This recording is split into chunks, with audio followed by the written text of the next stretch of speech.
In my experience of competitive gaming, I've come across many ways of thinking, interesting people and comments. But one phrase that always pops up, especially in the Tekken community, is rank means nothing. I've seen comments of people saying, "Huh, you're a lower rank." "You're not good. Your skill is low. If you go up against this high rank, you will lose." What does that mean? Is it true? Well, to find that out, we'll have to discuss what is rank. Online gaming. In many fighting games, you have online modes and offline modes. As of the year 2021, we have online modes such as casual match, tournament mode, party mode, room matches, and the rank mode. Rank mode is an online mode. I repeat that. Rank is an online mode, and remember this later in the video because it's pretty important. Okay, so the basis of rank matches is you earn points by winning matches. If you win, you gain more points. If you lose points. All players are given a beginner rank title. If they win a certain amount of points, they can level up to a new rank title. Lose those points, you go down a rank. We have something called a rank ladder. So the aim of the game is to go up that ladder, get good, beat your opponents, win the games, and get to the highest rank title. Get to the highest rank online and go up that leaderboard and you'll be a godly ultimate warrior player. You'll be the best of the best. Or so the uninitiated think. There are two reasons to play ranked matches. 1. To climb up the leaderboard and get the highest score and or title. 2. Play against players that match your skill level. Know some good neutral and punishers, but can't do high damaging combos or supers? Don't worry, you'll go into the correct rank to play against people who know the same things you know. Don't know what a punisher is or a meaty is? Don't worry, you'll be matched with players who are just like you. That's the beauty of ranked matches, to play against people and have close games. Skill-based matchmaking. Guilty Gear Strive has a tower system. Street Fighter V and Dragon Ball FighterZ has a number system. Tekken has a coloured title system. Cheating online. Thanks to rank matches, you can always play head-to-head with players who are similar to your skill, but this isn't always the case because just like any game, there are cheaters. We have smurfs, players that create new accounts, pretend to be noobs and go back to the beginner ranks, slaughtering all other players. Let's say on Tekken, you have a high Tekken god who smurfs into the lower fighter rank. Now, if you are a beginner or a lower rank player, it's not fun or fair to be washed up by a smurf. Naturally, the smurf will go up the leaderboards and go to the rank that the game deems them suitable, but they can also create another smurf account and cause more pain to players. We also have the infamous rage quitter. A player so salty and angry that when they lose, they rage quit. Normally a rage quitter unplugs the moment before your victory animation or before the KO comes on the screen. There are two types of rage quitters. 1. I hate losing, I hate this, I'm going to disconnect. 2. This connection is so bad, I can't even play it. I'm pressing buttons and it doesn't work. Okay, I'm going to disconnect. Rage quitters can exploit the ranking system and can harm the actual matter of the game. This is why there are penalties and punishments that the game developers put into the game to make sure rage quitters do not destroy the purpose of the ranking mode. But if we get rid of smurfs and rage quitters, then rank means something, right? Wait, remember when I said rank mode is an online mode? Well, buckle up, because I'm going to tell you why you cannot compare online to offline. The Netcode. Online video games are a simulation, a replication of the actual offline game. Most fighting games before 2021 had delay-based netcode. The game will sync up with you and your opponent. Depending on the connection, you'll have input delay. So you push your button, but the information it takes to send and receive online can take up to a fraction of a second, and a second makes all the difference in a fighting game. With bad delay based games, it can take 1 second or 2 seconds for your attacks to come out, making it seem as if your characters are moving underwater. You can choose to play against people from a 1 bar up to a 5 bar connection. Most players choose 4 bars and upward, 5 being the best and 1 being the worst. The lower the bar, the more lag, the more stutter and more delay you will get. A close enough offline experience is to have a 5 bar on a wide connection while being against someone who has the same connection right next door to you. Distance among players can cause lag and delays. The more distant you are, the more chances a match will have a lot of delay. Wi-Fi users cause problems for online gaming. A Wi-Fi player can only send and receive signals at a time, while wired can send and receive signals at the same time. Wi-Fi players can also cause packet loss and loss of information. This causes delays and other problems such as disconnections.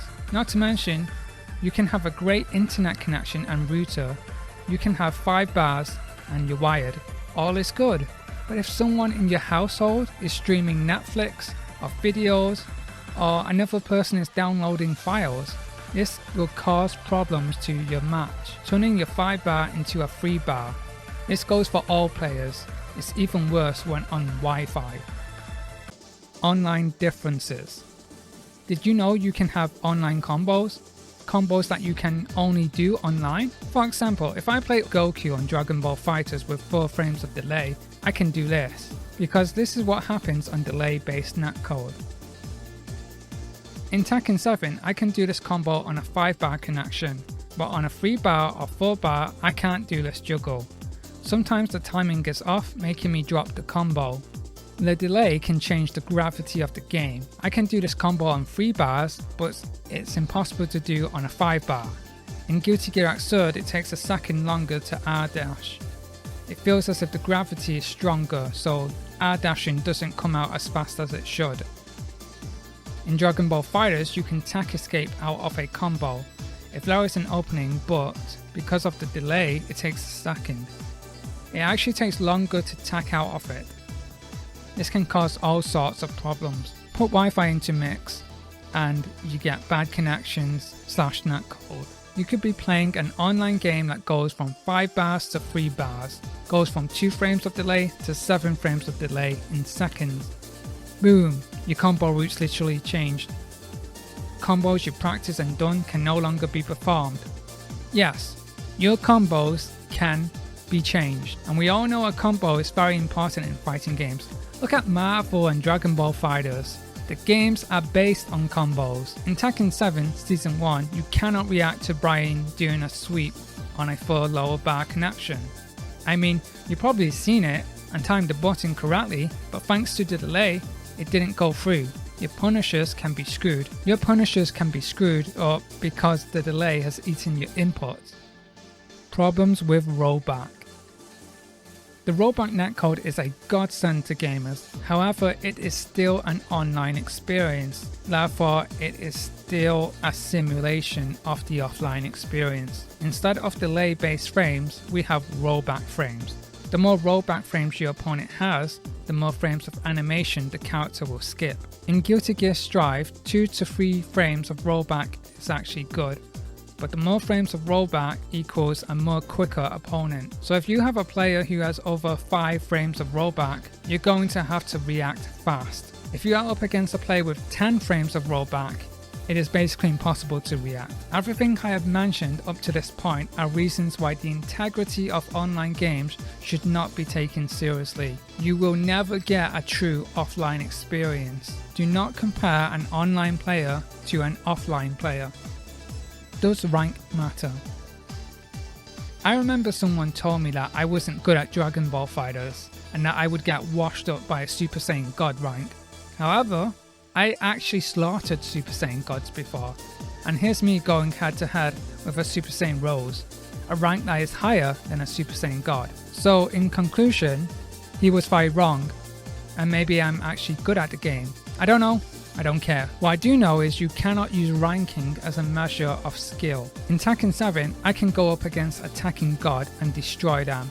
but I can also fight a beginner rank who knows all the punishers, has godly reactions, and high damaging combos. You cannot judge someone on how good they are just because of what ranking title they have. Rank mode is just a minigame to help you get better and learn the game. That is all rank is to me. In some ways it can boost your ego. It can make you happy or it can make you feel like hell. It is a game after all. Other ranking systems. In Tekken 7, we have a system called Tekken Prowess. It's a ranking system different from the actual rank mode. Tekken Prowess takes into the account of your main rank, your stats and your wins, but a Tekken God can have a low Tekken Prowess compared to a lower rank because they only play one character. If a player used multiple characters and had high ranking titles with those characters, then their Tekken Prowess number will go up. If all your characters were the highest rank and your stats were all S+ with a superb win streak, you'll probably have the highest Tekken Prowess number by theory. The main problem with Tekken Prowess is it can only be calculated by rank mode. Your Tekken Prowess points can only be achieved by playing rank mode regardless of what title you have. If Tekken Prowess points weren't used by only calculating via rank matches but other modes, then it could be a much better system. I believe having a high Tekken Prowess is important to Tekken 7. In Dragon Ball FighterZ and other Axis games, you have the color square system. The square system is only calculated by wins and of a certain player's skill. White equals uninitiated and not ranked. Light blue is the lowest, and light blue is the lowest. Then it goes from green to yellow, orange, red and purple, purple being the highest skill color. To achieve this, I believe you have to win 20 matches of someone of the same color as you. Win 20 matches with a yellow skilled square and your square will go up to orange, etc. Use 20 matches from a player with the same color, then you'll lose your color. Again, this cannot measure actual skill as you can win 20 matches with a lower ranked player. You can be a Supreme Kai in Dragon Ball FighterZ and have a pink skill square. You can even have a green skill square and be of a higher rank. Conclusion. To me, to determine who is a good player is by wins, but even then, that's not good enough in online. Does rank matter? I honestly believe it doesn't. How do we know who is a good player? You might think of an offline tournament as a way to test your skill, and it is. This is no way to demean actual tournament winners. You can win a local tournament and be good, but can you beat the world? This is why we have such tournaments such as EVO or Capcom Cup and Tekken World Tour. You should be proud you practiced and put time into the game and seen the results. You won the games, got the win streak and earned the trophy. That's competitive gaming. An offline tournament is the purest form of competitive gaming. But want to know how to tell who is a good player? How can you tell who's a good player? Simple. Look at how they play. Are they reacting fast? Do they know the correct punishers? Is their neutral great or bad? What combos do they know? Can they do high damage? How do they react to certain circumstances in the game? These are all very important. I want you all to stop judging players based on their ranks or skill square and numbers online.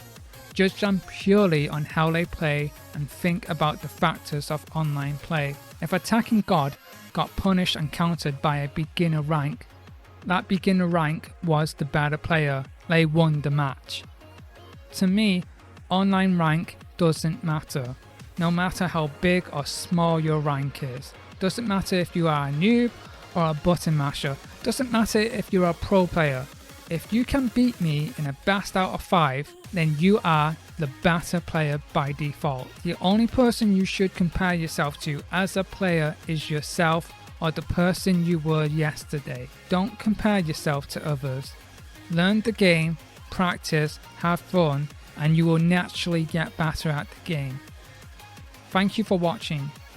Leave a like or comment on the video. If you want, share the video as well. If my gameplay actually interests you, go ahead and subscribe to my channel. So Thank you for watching and see you in the next video.